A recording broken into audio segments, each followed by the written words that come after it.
Welcome to a 12-Stone tutorial. 12-Stone is a sophisticated ancient Hebrew game based on the 12 tribes of Israel. Originally made from Jerusalem stone, engraved with the symbols of the 12 sons of Jacob, their promised lands, and the celebrated species, now available in English. This specific tutorial is based on a series of games that are loosely titled Habait Shel Jacob. Now there are quite a series of games with different levels of complexity, and we are going to start with what is called Habait Shel Sarah, which means the house of Sarah. But we'll start with the simplest of versions. A good knowledge of the hierarchy is somewhat required and can be found on the trifold insert that comes with your 12-stone set that displays the 12 tribes of Jacob and their specific hierarchy, which shows the royals, the captains, the maps, and the zanim in order. You can also find a YouTube video online on this channel that discusses the hierarchy in more detail. This is probably the most popular game played with the 12-stone set, likely due to its similarities with games like Jinn or Rummy. Now the object of the game is to collect sevets, as seen here. A set of sevets, which are 4 stones of a single suit. For instance, the fig sevet, the lily sevet, or a captain straight, or a map straight of 4 stones or more. Multiple games are played until a score of 100 is reached or surpassed by one player. To begin, each player is cast 8 stones. The caster also lays 1 stone face up to begin the first discard pile. There are up to 11 possible discard piles that may develop during play.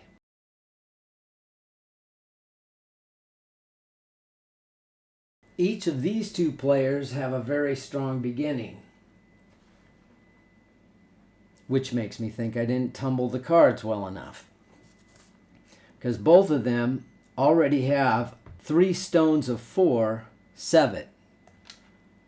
Player 1 has the lilies. Player 2 has the olives. Let's start with a brief description on the pile, or the discard pile. At the end of each turn, a player discards or tosses a stone onto the pile, making sure that all stones are visible to all players.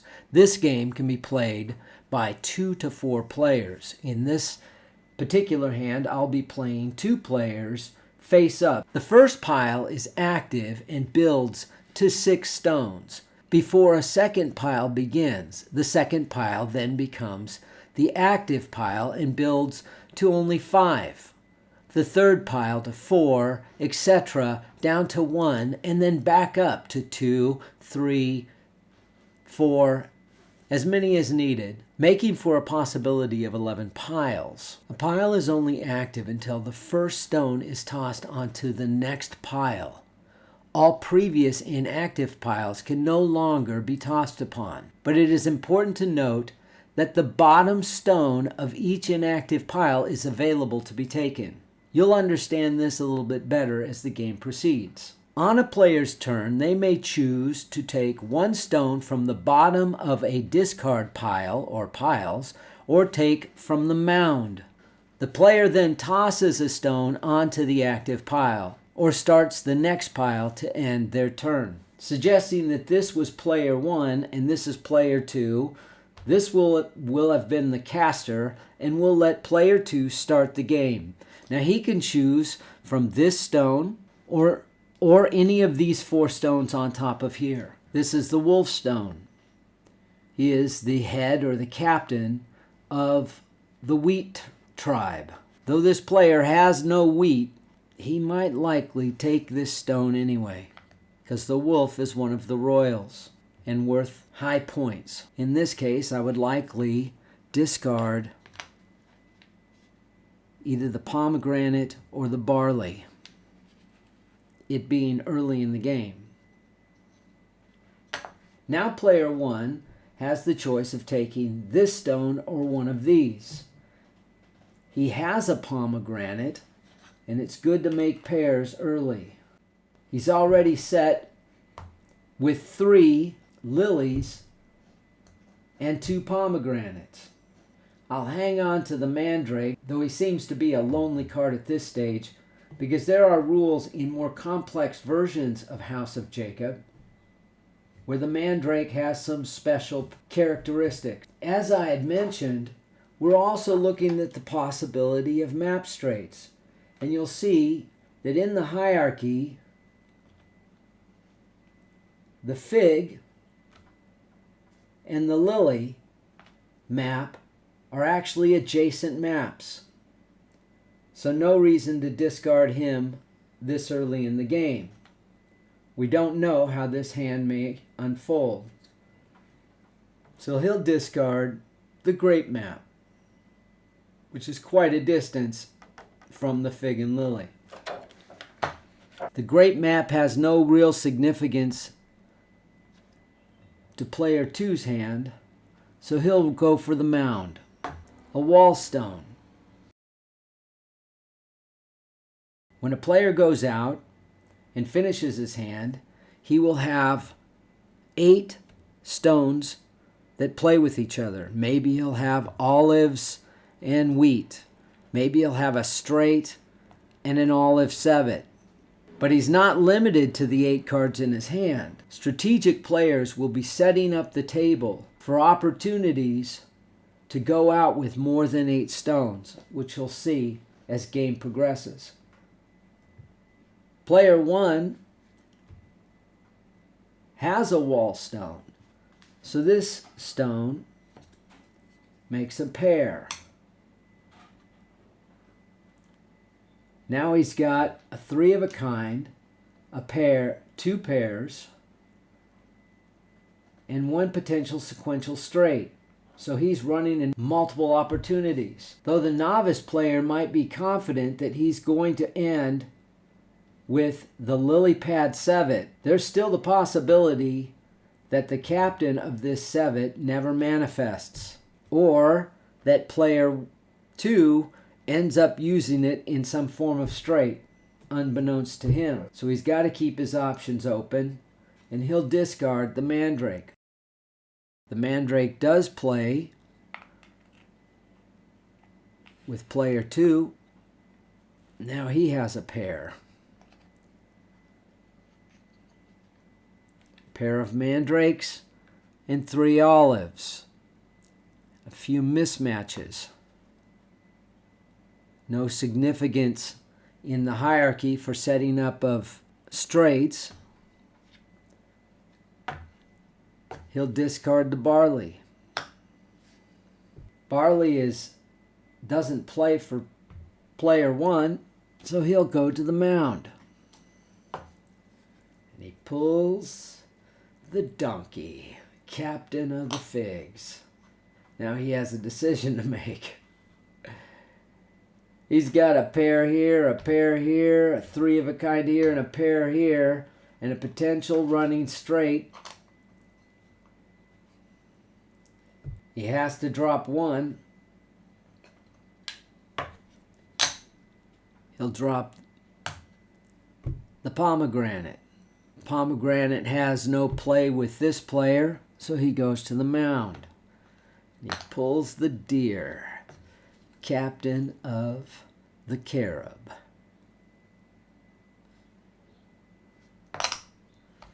Lovely card, one of my favorites. Very hard for me to discard this.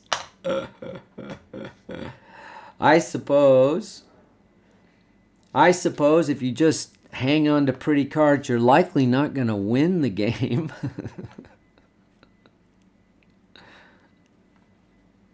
But they're fun to look at, and he'll discard the date map.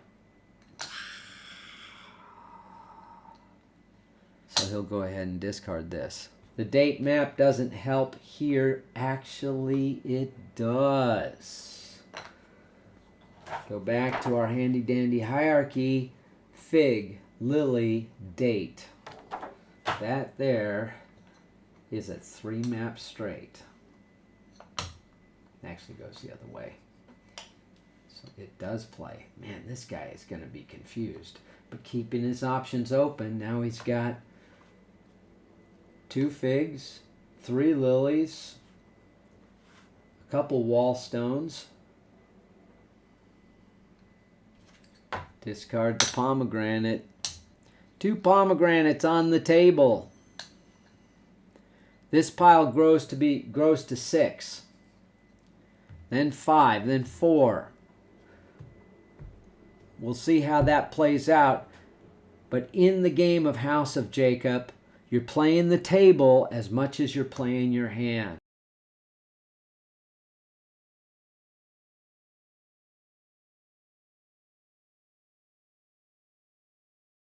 Now this player has the choice of taking from here, here, or the mound. And this will grow exponentially.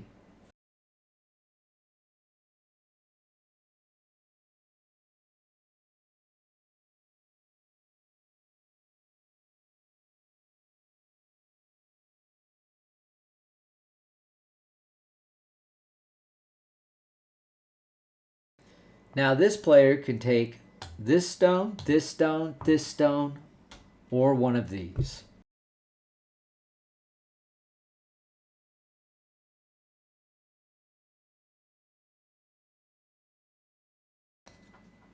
He'll take it. And now he's going to discard. He's got a 3 stone, a 3 stone, and 3 here, and he's going to throw away the donkey. That already reached 4, so even though he took it, we start a new row. That's specifically so that you can get back to, I can get back to this stone. I can get back to this stone. Just have to take this one turn, and I'm back to that one next turn.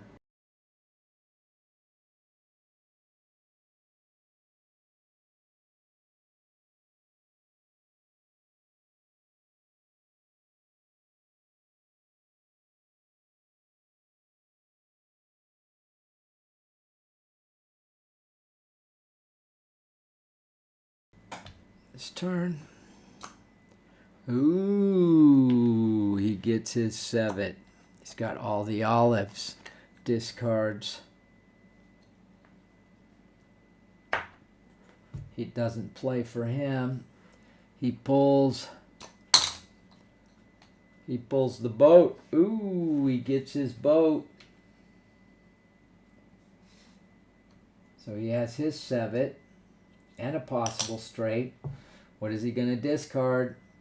Well, he already had to let this guy go. He'll throw away this one. Doesn't help him. He's going to pull, and he pulls his mandrake. And he goes out with the win and discards the deer. So again, player 2-1 with a simple 2-7. Let's place them in order real quick. A 2-7 out. Player 2 had one of his 7s and a possible straight that he had discarded. Matter of fact, that'd be here. So if it had manifest, he could have taken this stone back and was 1 stone away. Of course. That would have made his hand. This is the simplest version. We call it Habayit Shel Sarah in the series of Jacob's House. Move to further more complex versions of this that include the Bratot, which are special unions, straights, and specific cards that actually enabling much more complex gameplay. You wouldn't just be going out with 8 stones. You might be setting up the table to go out with up to 15, 18, where they're able to play the table as well as the stones in their hand. Thank you for watching.